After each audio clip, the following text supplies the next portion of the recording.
Hello, আসসালামু আলাইকুম। সবাই ভাবে তুলি কেন কচু শাক, এই শাক সেই শাক রান্না করে।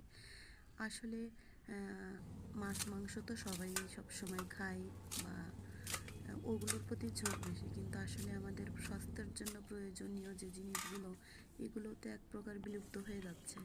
তো সবাই সব মাছ মাংস এটা সেটার ভিতরে ঝোঁক। তো ছোটো বাচ্চাদের জন্য বা বড় মানুষের জন্য সবাই কিন্তু একটু একটু শাক খাওয়া প্রয়োজন। তো আমি যেহেতু প্রতিদিন শাক এক ভাগে না এক ভাগে শাক আর টক তো থাকেই, তো আমি চাই যে আমার এই ভিডিওগুলো দেখে প্রত্যেকেই শাক খাওয়ার জন্য আগ্রহী প্রকাশ করুক।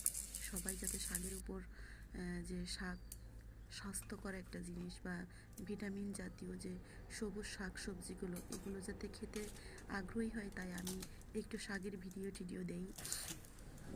সো কেউ মনে করবেন না যে আসলে তুলি হয়তো যে একটা খ্যাতের মতন ভিডিও দেয়। আসলে কিন্তু এমনটা চিন্তা করে দেইনি যে আমার এগুলো দেখে বা রান্নার পর সব কিছু দেখে যাতে সবাই খাওয়ার প্রতি একটা ঝোঁক থাকে। আমি কিন্তু এই জন্যই এই শাক সবজির ভিডিওগুলো দিই।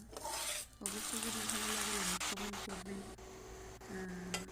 অবশ্যই আপনারাও সবসময় বাসায় এক ভাগের শাক বা একটু টক জাতীয় খাবার খাবেন, যাতে আপনাদের স্বাস্থ্যটা ভালো থাকে।